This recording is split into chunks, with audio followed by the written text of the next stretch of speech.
The massive space station called Harmony Point floated in the empty darkness between star systems. For over 3,000 years, it had served as the meeting place for the 12 species that made up the Galactic Council. Today, something new was happening. For the first time in centuries, they were about to meet a species they had never seen before. Ambassador Zexthara stood in the main docking bay, her blue skin shimmering under the bright lights. As a member of the Vorthic Empire, she was used to first contact situations. Her people had discovered 17 different species over the past millennium.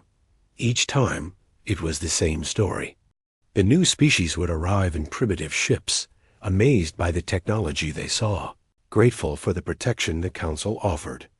"Ambassador, the human ship is approaching," said her aide, a tall creature with 4 arms and crystal-like skin. "Their vessel appears to be crude, but functional." Zexthara nodded. She had read the reports. These humans had only discovered faster-than-light travel 3 months ago. Their first message to the Council had been simple and direct. They wanted to meet. They wanted to talk. They wanted to establish peaceful relations. It was refreshing, really. Most new species either tried to hide from the Council or made aggressive demands. These humans seemed reasonable. The docking bay doors opened with a soft hiss. A human ship slowly entered the bay. Zexthara had to admit, it was not what she expected. The ship was larger than most first-contact vessels. Its hull was dark gray metal, covered with strange markings and symbols. It moved with surprising grace for something that looked so heavy. The ship settled onto the docking platform with barely a sound. Zexthara straightened her formal robes and walked forward with her diplomatic team. This was always her favorite part. The moment when a new species first saw the wonders of galactic civilization. A door opened on the side of the human ship. A ramp extended to the platform. 3 figures walked down the ramp, and Zexthara got her first look at humans in person. They were shorter than she expected. The lead figure was male, wearing a dark blue uniform with strange patches and symbols. His hair was brown, cut very short. His eyes moved constantly, taking in everything around him. Behind him walked 2 others, a man and a woman, also in uniform. "Ambassador Zexthara?" The lead human said, his voice clear and confident. "I am Captain Jake Morrison of the United Earthship Discovery. Thank you for welcoming us to Harmony Point." Zexthara smiled and stepped forward. "Captain Morrison, welcome to the Galactic Council. I am honored to be your first contact with our civilization. How was your journey?" "Long but smooth," Morrison replied. "Your navigation data was very helpful. We appreciate the clear flight path you provided." As they walked through the station, Zexthara pointed out various features. The artificial gravity systems, the atmosphere processors, the quantum communication arrays that allowed instant contact across the galaxy. She waited for the usual reactions, the wide eyes, the amazed gasps, the requests to understand how such technology worked. Instead, Captain Morrison nodded politely and asked practical questions. How many people lived on the station? What kind of security systems were in place? How did they handle emergency situations? "Captain," Zexthara said as they entered the main conference chamber, "you seem very calm for someone seeing advanced galactic technology for the first time." Morrison smiled. "It's impressive, Ambassador. Your people have built something remarkable here. Though I have to say, some of your solutions are quite different from ours." "Different how?" "Well, your gravity system, for example. Very elegant. We use a more direct approach in our ships, rotating sections. Less efficient, but easier to maintain in combat situations." Zexthara paused. "Combat situations?" "Sure. When you're taking fire, you need systems that keep working even when damaged. Elegant solutions are great, but simple solutions save lives." The conference chamber was filled with representatives from all 12 council species. The Krillian military commander, General Vicaron, stood nearly 3 meters tall, his scaled hide gleaming under the lights. The crystalline Nexare representative, Tycek, sparkled like a living diamond. Each species was more impressive than the last. Morrison and his 2 companions took their seats without any sign of intimidation.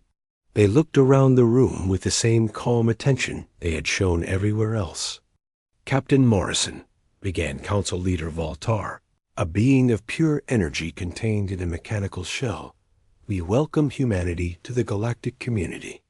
We have reviewed your initial transmissions and are impressed by your rapid technological development." "Thank you, Council Leader. We're eager to learn about galactic civilization." "Excellent. Now we have some standard questions for new species. First, what is your planet's population?" "Approximately 12 billion, Morrison replied. Several council members exchanged glances. "That was higher than expected for a species just reaching space. And your government structure?" "United Earth Government.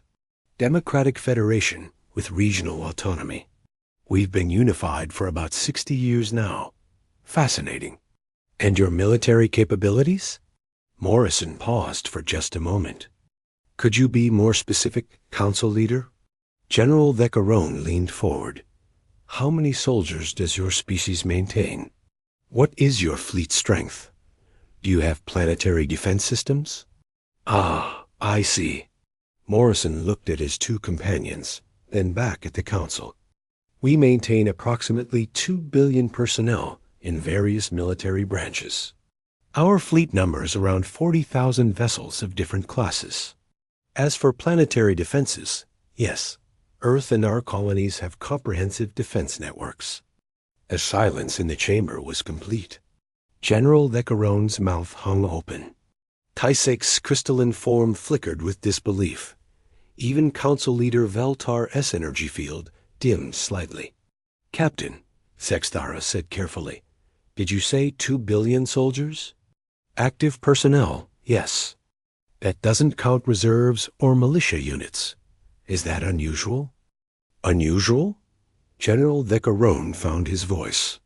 "Captain, the largest military force in Council space belongs to my people. We maintain 50 million soldiers across 47 worlds. 2 billion is impossible." Morrison looked genuinely confused. "Why would it be impossible? We have 12 billion people. Military service is considered a civic duty.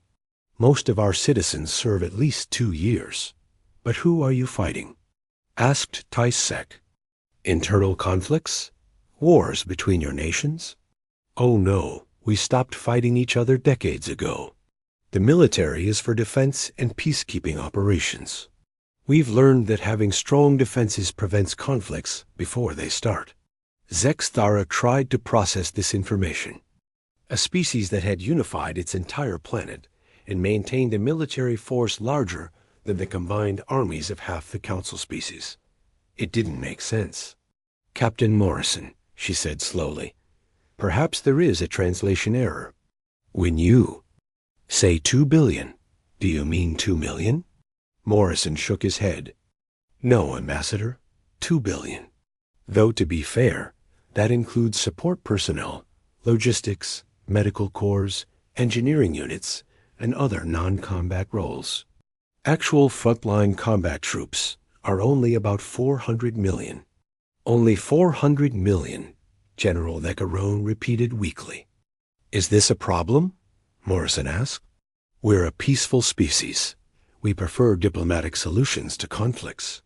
But we've learned that peace is best maintained through strength." Council Leader Veltar's energy field pulsed rapidly. "Captain, given these impressive numbers, perhaps we should discuss your role in galactic civilization. The Council offers protection to developing species. We maintain the peace through our combined strength." "That's very generous," Morrison said, "but we prefer to handle our own security arrangements. We wouldn't want to be a burden on your resources." "A burden?" Zexthara almost laughed. "Captain, you would not be a burden. The Council has protected this galaxy for 3 millennia. We have the experience and technology to keep your people safe. Morrison smiled politely. I'm sure you do, Ambassador. But humans have a saying, if you want peace, prepare for war. We've found that being able to defend ourselves is the best way to avoid conflicts. The human captain stood up. We would, however, be very interested in cultural exchange programs. Learning about your civilizations, sharing our knowledge, establishing trade relationships. We believe that understanding between species is the foundation of lasting peace. As the formal session ended, the council members gathered in small groups, whispering among themselves. Zexthara watched Captain Morrison and his companions as they examined the chamber's architecture with professional interest. Ambassador, her aide whispered, what do you think of their claims? Zexthara considered the question. The humans seemed honest and straightforward. Their technology, while different, was clearly functional. Their ship had traveled here without any apparent problems. I think, she said slowly, that we may have made some incorrect assumptions about these humans. Perhaps we should arrange for some observers to visit their space. Learn more about how they organize their society. You believe their military numbers are accurate? I don't know, but something tells me we should find out. Across the chamber, Captain Morrison was saying goodbye to the various council representatives. He moved with an easy confidence that reminded Zexthara of career military officers she had known. Come to think of it, all three humans moved that way. 3 months after the first meeting at Harmony Point, Observer Veltern prepared for her mission to human space. As a senior cultural analyst for the Galactic Council, she had studied dozens of developing civilizations. Her job was simple: observe, record, and report back on humanity's true capabilities and social structure. The Council needed answers. Captain Morrison's claims about human military strength seemed impossible, but his confidence had been unsettling. Several council members wanted proof that humans were exaggerating their capabilities. Others worried they might be telling the truth. Veltern's ship, the research vessel Calm Waters, dropped out of faster-than-light travel at the edge of the Sol system. She immediately activated her scanning systems and began recording everything she saw. Her first shock came within minutes. The Sol system was not the quiet backwater she expected. Space traffic filled the scanner screens. Massive cargo vessels moved between planets. Construction ships worked on enormous orbital platforms. Military patrols followed regular routes through the system. Navigation control. This is research vessel Calm Waters requesting permission to approach Earth. She transmitted. The response came back in perfect galactic standard language. Calm Waters. This is Sol traffic control. You are cleared for approach to Orbital Station New Geneva. Please follow the transmitted flight path and maintain current speed. Welcome to human space. Observer Veltern. They knew she was coming. They knew her name and her mission. This level of organization surprised her. Most developing species struggled to coordinate space traffic around one planet. Humans were managing the entire system like a well-run military operation. As her ship followed the flight path toward Earth, Veltern studied the orbital platforms surrounding the planet. What she had first taken for simple space stations revealed themselves as something much more complex. These structures were enormous, each one larger than most Council military bases. They bristled with communication arrays, docking bays, and structures she couldn't identify. Observer Veltern, came a new voice over the communication system. This is Admiral Lisa Carter, commanding New Geneva Station. We're honored to host the Council's first cultural observer. I'll be your guide during your stay. New Geneva Station was impressive, even by Council standards. The docking bay could have held a dozen ships the size of Calm Waters. The corridors were wide and well lit. Everything was clean, functional, and built to last. Admiral Carter met her at the airlock. She was a tall woman with gray hair and sharp eyes. Her uniform was simple but well made. What struck Veltan immediately was how the Admiral moved. Every step was precise. Every gesture was controlled. This was not a politician or a scientist. This was a professional soldier. "Welcome to New Geneva, observer," Carter said with a warm smile. "I hope your journey was comfortable." "Very much so, Admiral. Your traffic control system is quite efficient. We try to keep things organized. Can't have ships bumping into each other out there." Carter gestured down the corridor. "Shall we begin your tour?" As they walked through the station, Veltan noticed something unusual. Every human they passed moved with the same precise manner as Admiral Carter. The maintenance workers, the scientists, the administrative staff, all of them had the bearing of trained soldiers. "Admiral, I notice your personnel seem very disciplined. Is this typical of human space stations?" Carter looked puzzled by the question. "Disciplined? I suppose so. Most of our people have military experience. It tends to show in how they carry themselves. Most of them? What percentage would you estimate? Here on New Geneva? Probably 90%. Though, to be fair, this is primarily a military installation." They entered an observation deck with a spectacular view of Earth below. The planet looked beautiful from orbit, with its blue oceans and white clouds. But as Veltan looked closer, she began to see things that didn't fit her expectations. "Admiral, those structures on the surface, are those cities?" "Some of them. Others are industrial complexes, agricultural centers, research facilities. We've been busy building up our infrastructure." Veltan adjusted her scanner to get a better look at the surface. What she saw made her pause. The cities were not randomly placed. They formed geometric patterns across the continents. Roads and transportation networks connected them in ways that reminded her of military base layouts. "Your urban planning is very systematic," she observed. "We learned from experience. When you're building from scratch, it makes sense to do it right the first time. Everything is positioned for maximum efficiency and security. Security." There was that word again. Veltan was beginning to notice that humans mentioned security very often in casual conversation. Over the next several days, Admiral Carter showed her around the station and arranged visits to Earth's surface. Each location revealed new surprises. What appeared to be civilian research facilities had security systems that would make Council military bases jealous. University campuses looked like they could withstand siege warfare. Even recreational parks had features that seemed designed for defensive purposes. "Admiral," Veltan said during a visit to a place called Central Park in the city of New York, "this is a beautiful green space. But why does it have so many elevated positions and clear sight lines?" Carter looked around the park as if seeing it for the first time. "I suppose it does, doesn't it? That's just good design. You want people to feel safe when they're relaxing. Open sight lines help with that." They sat on a bench and watched human children playing games in a nearby field. Veltan observed the games with growing fascination. The children were playing something that looked like a combination of athletics and military exercises. They moved in coordinated groups, used hand signals to communicate, and followed complex tactical patterns. "What game are they playing?" she asked.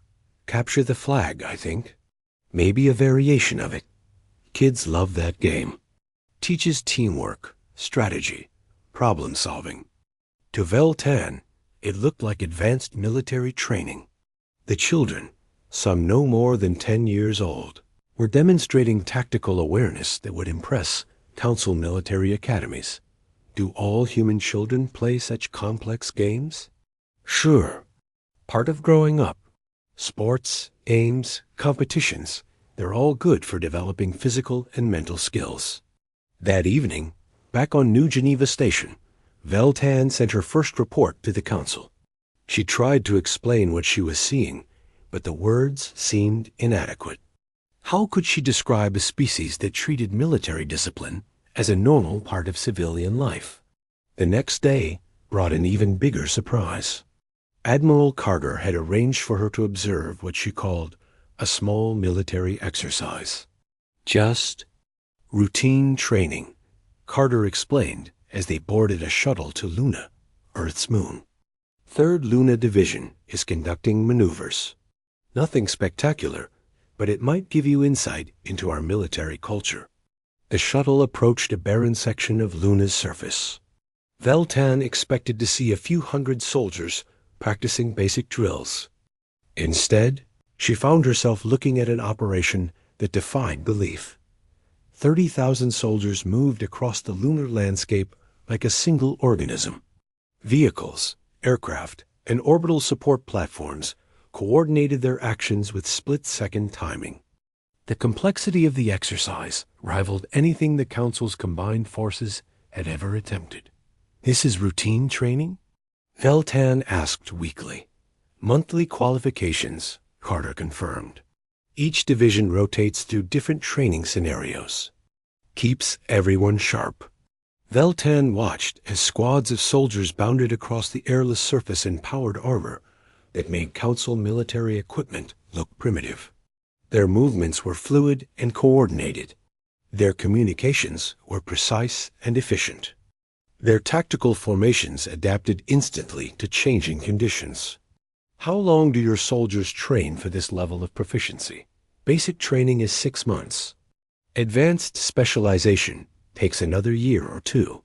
But most of our people serve for several years, so they have time to really master their skills.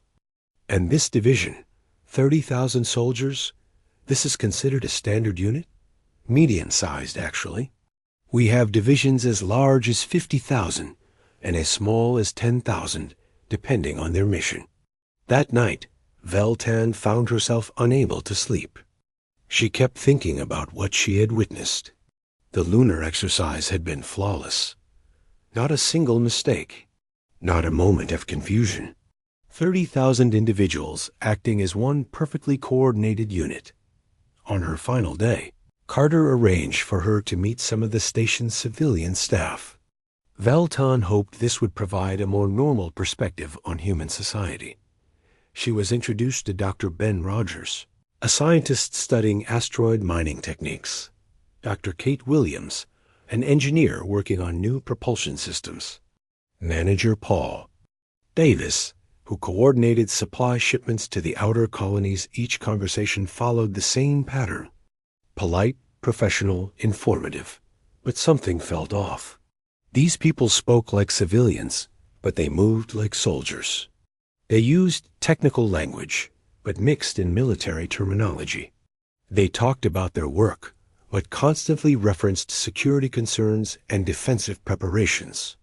"Dr. Rogers," Veltan said during their meeting, "you mentioned that your asteroid mining operation includes defensive protocols. Why would miners need defensive training?"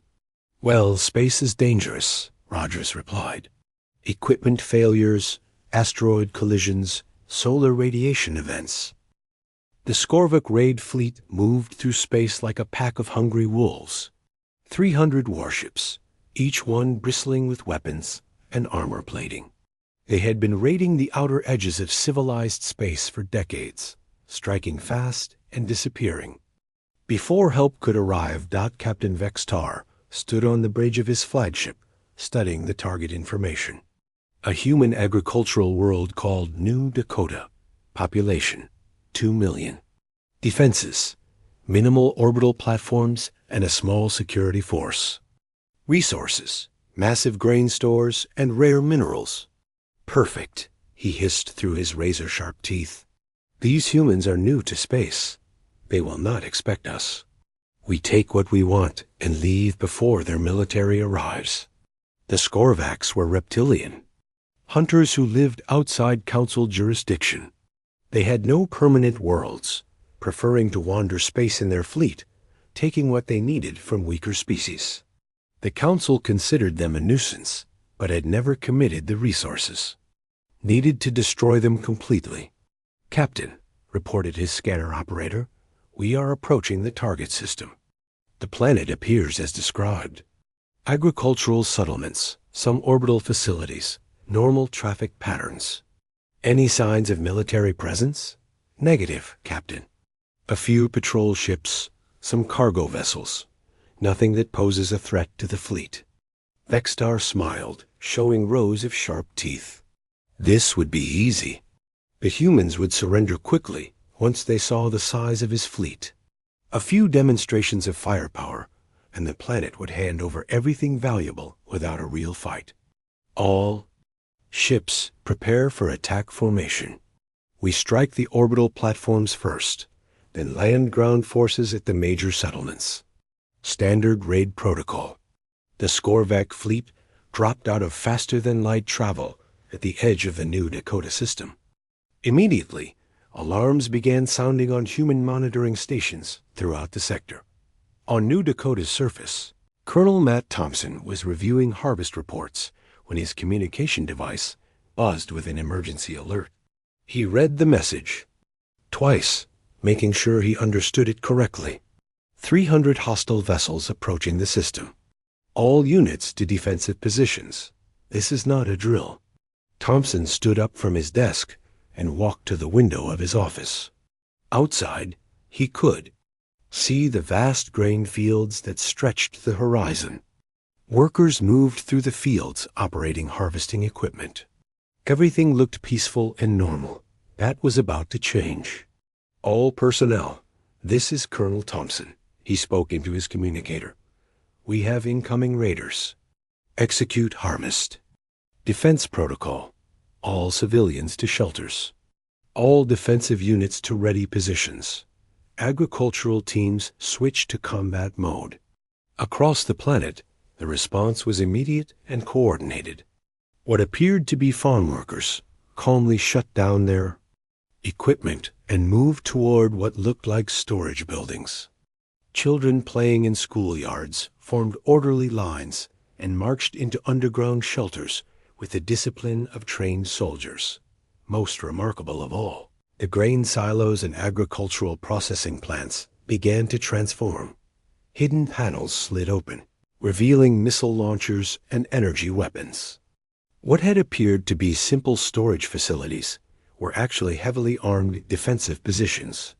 Fake grain elevators split apart to reveal orbital defense platforms capable of destroying capital ships. Captain, the Skorvac scanner operator, called out in confusion.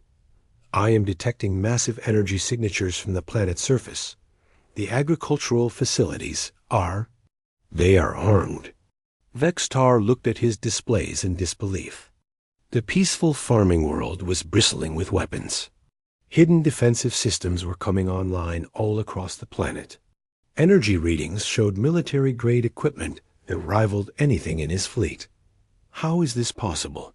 Our intelligence showed minimal defenses. Captain, we are receiving a transmission from the planet. Put it on screen. The display showed a human male in a simple work uniform. Behind him, what appeared to be farm workers were efficiently manning weapon stations. Skorvac Fleet, this is Colonel Matt Thompson, commanding New Dakota Defense Force. You are ordered to leave this system immediately. If you do not comply, we will consider your presence an act of war. Vextar laughed. Human, you have 2 million. Farmers against my 300 warships. Surrender now, and we will take only what we need. Thompson's expression didn't change. Colonel Thompson to all units. Skorvac Fleet has refused to withdraw. Weapons free. Engage at will. The first wave of human fighters launched from what had appeared to be grain storage bunkers. 50 small, fast ships streaked toward the Skorvac Fleet with suicidal determination. Vextar watched them approach with amusement. 50 fighters against 300 ships? Are these humans insane? His amusement turned to horror within minutes. The human pilots fought like nothing he had ever seen. They worked together with perfect coordination, each pilot knowing exactly where the others would be. Their ships were small but incredibly fast and well-armed. More shocking was their tactical awareness. They didn't attack randomly. They targeted specific systems on Skorvok ships.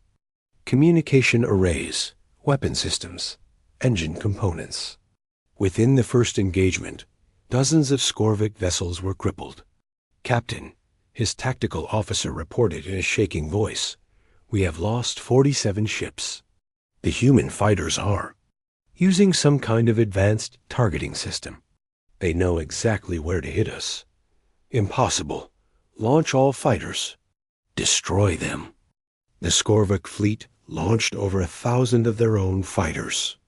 Vextar was confident that sheer numbers would overwhelm the humans. Instead, he watched in growing panic as his fighters were systematically destroyed. The human pilots didn't just fight well. They fought with a level of skill and coordination that seemed impossible.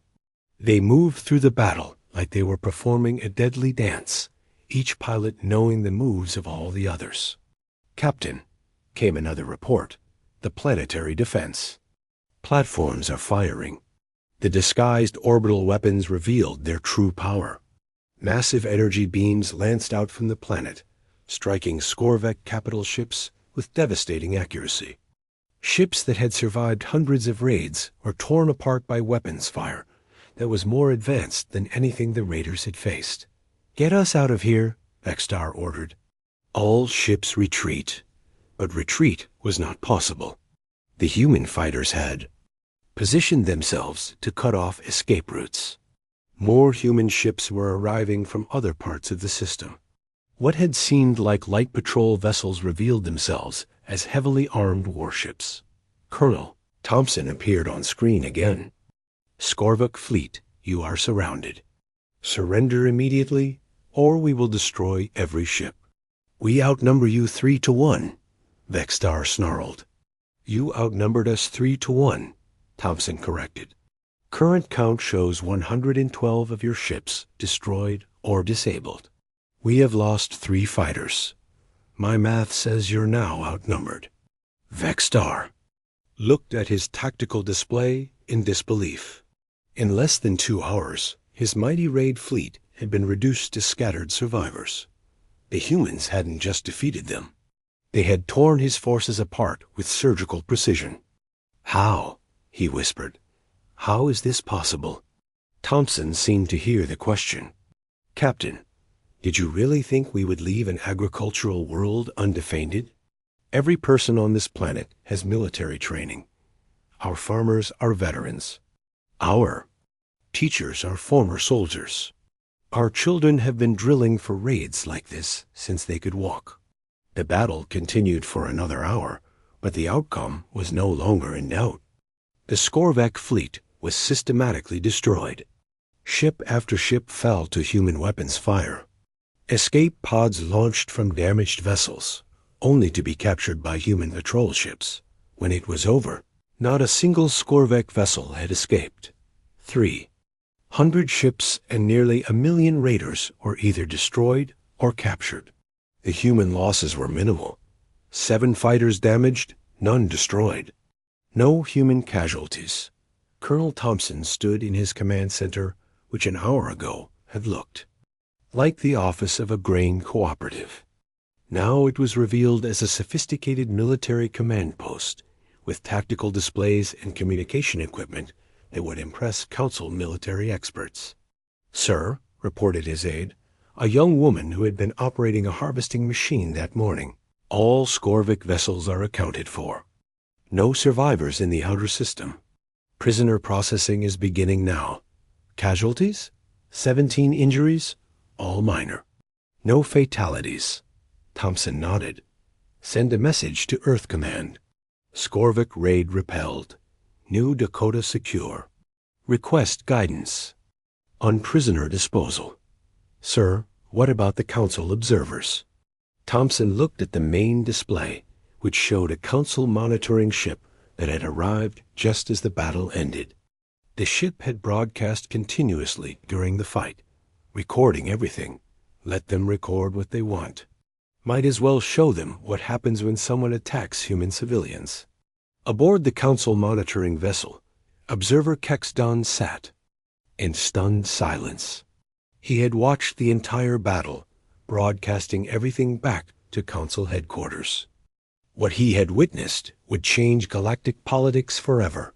The Skorvax had been a threat to Council shipping for decades. Multiple species had tried to eliminate them, always failing because the raiders were too mobile and too well armed. The best military minds in Council space had studied the Skorvax problem without finding a solution. The humans had solved it in under 6 hours. "Observer," his communications officer called. "We are receiving a transmission from the planet." The emergency alarm echoed through the Council chambers for the first time in over 200 years. Council members rushed to their positions as the massive door sealed shut with a heavy thud. This was no ordinary session. The security protocols in place were reserved for galactic-level threats. Ambassador Zexthara stood at her podium, her blue skin pale with shock. In her 3 centuries of diplomatic service, she had never called an emergency session. But the reports from New Dakota had changed everything.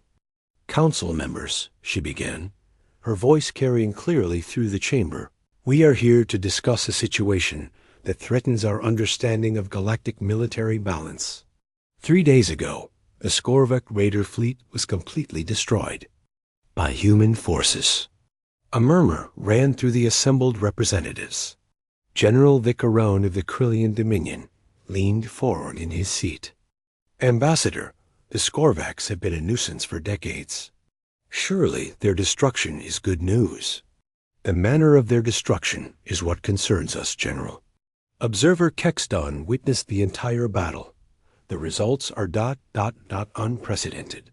Zexthara activated the chamber's main display. Recorded footage from the New Dakota battle began to play. The assembled council members watched in growing silence as 300 Skorvax warships approached what appeared to be a peaceful farming world. "As you can see," Zexthara continued, "the Skorvax expected an easy target, 2 million farmers with minimal defenses. Instead, they found this." The display showed the moment when New Dakota's hidden defenses revealed themselves. Agricultural. Buildings split open to expose weapon systems. Grain silos transformed into orbital defense platforms. Farm workers moved with military precision to combat positions. Council. Member Tysek's crystalline form flickered with disbelief. "Those are not farmers. Those are soldiers." "According to human records, they are both," Zexthara replied. "Every adult on New Dakota has completed military service. They work as farmers during peacetime, but remain ready for combat when needed." The battle footage continued. Council members watched human fighters tear through Skorvax vessels with surgical precision. They saw weapons technology that outclassed anything in Council arsenals. Most shocking of all, they witnessed the complete destruction of a fleet that had terrorized the galaxy for decades. Total engagement time, Zexthara announced, was 5 hours and 37 minutes. Human casualties, 0 deaths, 17. Minor injuries. Skorvax casualties. Complete fleet destruction with no survivors except prisoners. The chamber fell completely silent. General Vicarone's scaled hide had turned a pale green color. Even Council Leader Veltar's energy field dimmed with shock. "This is impossible," whispered Commander Hexana of the Stellar Navy. "The Skorvax had 300 ships, advanced weapons, experienced crews. How could farmers defeat them so easily?" Before Zexthara could answer, the chamber doors opened. A human figure entered, escorted by Council guards. General Susan Walsh of the Terran Defense Force walked calmly to the speaker's platform, her dress uniform crisp and her bearing confident. "Council members," Walsh said, her voice clear and steady, "I understand you have questions about the New Dakota incident. I'm here to provide answers." General Vicarone stood up, his 3-meter frame towering over the human. "General Walsh, how do you explain the destruction of an entire raider fleet by agricultural workers?"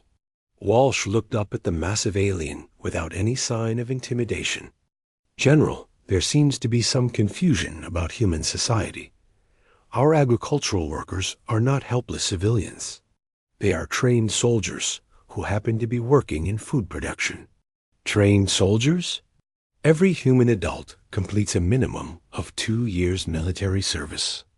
After that service, they may choose civilian occupations, but they remain part of our reserve forces. The people on New Dakota were veterans with decades of combined combat experience. Council Member Tysek's form flickered rapidly. General, your captain claimed humanity maintains 2 billion active military personnel. We assumed this was an exaggeration. Walsh pulled out a small device and activated a holographic display. I have the current numbers here, if you're interested. As of last month, we have 2.3 billion active personnel across all branches of service. The hologram showed organizational charts that made the council members gasp. Earth Defense Force, 800 million. Colonial Marine Corps, 400 million. Space Navy, 300 million. The list continued with specialized units, support divisions, and reserve forces. This is more than the combined military forces of half the council species, General. Decarone said weakly. Is it? Walsh seemed genuinely surprised. We always assumed other species would have similar numbers. How do you maintain security with smaller forces? General, Council Leader Valtar interjected. Perhaps you could explain your military structure. What threats require such massive defensive preparations? Walsh considered the question carefully. Council Leader, humans learned long ago that peace is maintained through strength. We don't seek conflict, but we prepare for every possible threat. Space is vast and dangerous. Pirates, raiders, hostile alien species, natural disasters, equipment failures, anything could happen. Hostile alien species? Zexthara asked. General, you are the only recently contacted species in this sector. Who exactly were you preparing? To fight? We didn't know what was out here, Walsh replied honestly. For all we knew, the galaxy could be full of aggressive civilizations. We decided it was better to be overprepared than caught defenseless. Commander Hexano leaned forward. General, your weapons technology appears more advanced than our own. How did a newly spacefaring species develop such capabilities? Necessity breeds innovation, Commander. When you're designing equipment for 2 billion soldiers across dozens of star systems, you tend to focus on reliability and effectiveness. Our weapons are built to work in any environment against any opponent. General Decarone pulled up his own military records. General Walsh, my forces represent the largest military in Council space. We maintain 50 million soldiers across 47 worlds. According to your numbers, humanity fields more troops than my entire civilization has citizens. How many people live in your civilization, General? Approximately 40 million Krillians total. Walsh nodded thoughtfully. That explains the difference. Humans number over 12 billion across our worlds. Military service is considered a civic duty. Most of our people serve willingly. Most? Service is voluntary, but social pressure is strong. Defending your civilization is seen as an honor and responsibility. Parents are proud when their children enlist. Veterans receive respect and benefits for life. Council Member Tysek's voice carried a tremor of fear. General, what you described sounds like an entire species dedicated to warfare. Not warfare, Walsh corrected. Defense. We are not an aggressive species. We have no interest in conquering other worlds or enslaving other peoples. But we will defend ourselves and our allies with overwhelming force if necessary. Allies? Zexthara asked. The Council has been welcoming and helpful. We consider our relationship here to be the beginning of lasting friendship. Friends help each other when trouble comes. General Veccaron studied the human organizational charts again. General, these numbers you show, these represent your peacetime military? Yes, General. Current peacetime structure. What would your wartime military look like? Walsh paused before answering. General, I hope we never have to find out. Our peacetime forces are designed to be sufficient for any foreseeable threat. If we ever had to mobilize for total war, the numbers would be significantly larger. How much larger? Every human adult has military training. In a total war scenario, we could theoretically field 8 billion soldiers, though logistics would be challenging. The silence in the chamber was complete. 8 billion soldiers. The number was so large, it seemed meaningless. The combined population of half the Council species was less than 8 billion. Council leader. Veltar's energy field pulsed slowly.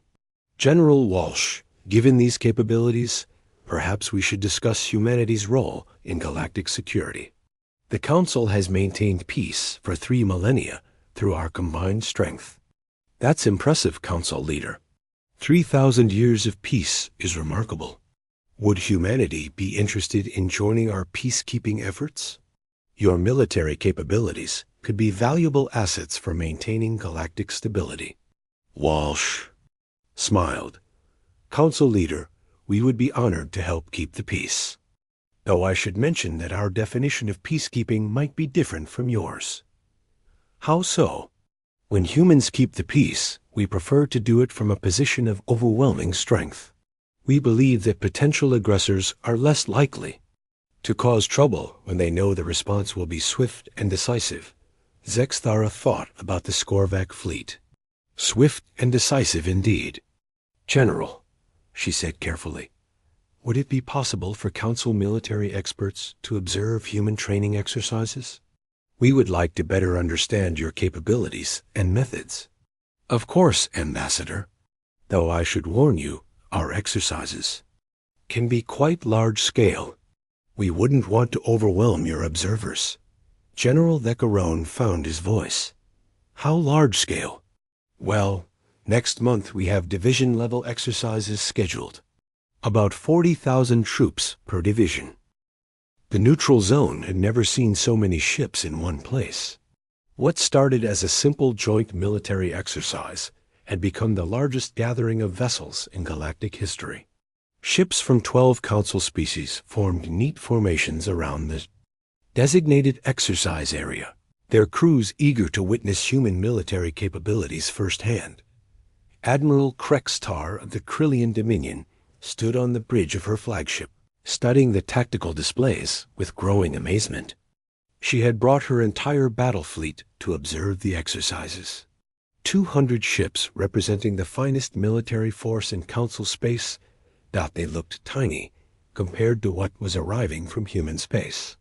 Admiral, her scanner officer reported, I'm detecting another wave of human vessels entering the zone.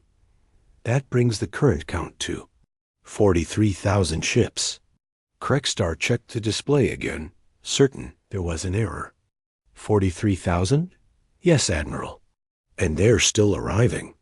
Through the bridge windows, she could see the human fleet stretching beyond the horizon of space. Massive carriers, sleek destroyers, heavy cruisers, support vessels, and ship. Classes she couldn't identify. The logistics train alone was larger than most species' entire space navy. Admiral, came a transmission from the human fleet.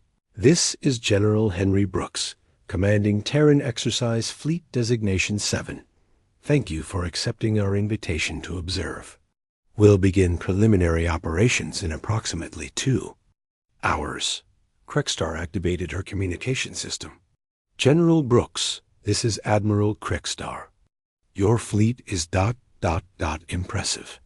How many vessels are participating in this exercise? Current count is 67,000 ships, Admiral. We're expecting a few more logistics groups, but most units are in position. 67,000 ships. The number was so large it seemed meaningless.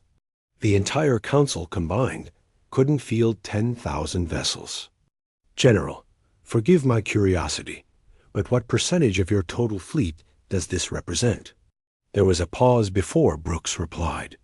Admiral, this represents approximately 3% of our available naval assets. 3%. Krekstar felt her legs weaken. If this massive armada was only 3% of human naval strength, what did their full military look like? General Brooks, came another transmission, this time from Council Observer Veltan. Could you explain the purpose of this exercise? What scenarios are you practicing? Certainly, Observer. Today we're conducting multi-system defensive operations, coordination between fleet elements, and rapid deployment scenarios. Standard training for our expeditionary forces. Admiral Krekstar noticed movement on her displays. The human fleet was organizing itself into formations that defied her understanding of naval tactics. Ships moved with perfect precision across light years of space, forming geometric patterns that seemed both beautiful and terrifying. Observer Veltan, she transmitted privately. Are you recording all of this? Every detail, Admiral. Though, I'm not sure Council military analysts will believe what they see. The exercises began with what General Brooks called basic maneuvers. 10,000 human ships moved through complex formations while maintaining perfect spacing and timing. Communications flowed seamlessly between vessels separated by millions of kilometers. Every ship knew exactly where it was supposed to be and when. Admiral, her tactical officer whispered, their formation changes are flawless. No hesitation, no confusion. It's like watching a single organism with 67,000 parts. What impressed Krekstar most was the quiet efficiency of it all. No shouted orders, no emergency corrections, no ships struggling to keep up. The human fleet moved like a well-rehearsed dance performed by masters of their craft. Phase 2 beginning, announced General Brooks. Combat simulation exercises. Half the human fleet split off to act as opposing forces. What followed was the most sophisticated military exercise any Council observer had ever witnessed. The two human fleets engaged in mock combat across multiple star systems, using weapons and tactics that made Council military doctrine look primitive. Human ships coordinated attacks across vast distances. Their fighters moved in swarms that overwhelmed enemy defenses through sheer numbers and tactical brilliance. Their capital ships provided support with weapon systems that could have destroyed planets. Admiral, her communications officer called, we're receiving tactical data from the human fleet. They're sharing their exercise parameters with us. Krekstar studied the data and felt her confidence in Council military power crumble completely. The humans were fighting with restraints. Their weapons were operating at reduced power. Their formations were simplified for training purposes. Even their communications were using basic protocols to avoid confusing allied observers.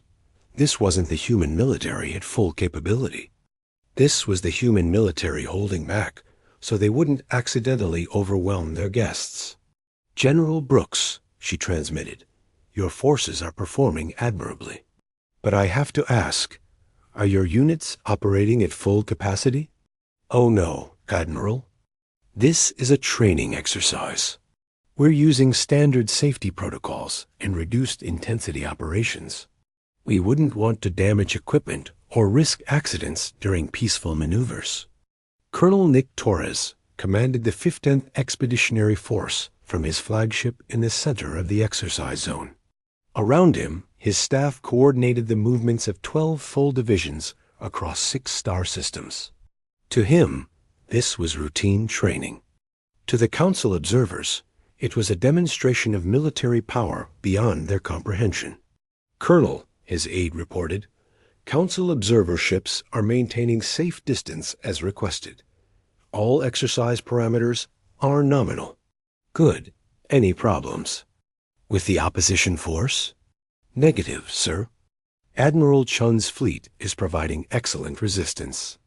The exercise scenarios are proceeding as planned.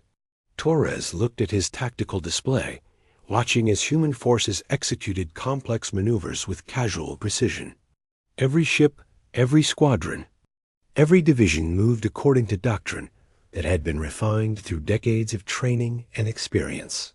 "Sir," his communications officer called, "we're receiving a priority transmission from Admiral Krextar. She's requesting clarification on our force structure." "Put her through." "Colonel Torres, this is Admiral Krextar.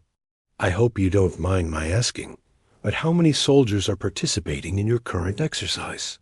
Torres checked his roster displays. "Current personnel count is 487,000, Admiral, though that includes support staff, logistics personnel, and ship crews. Actual combat troops number around 200,000.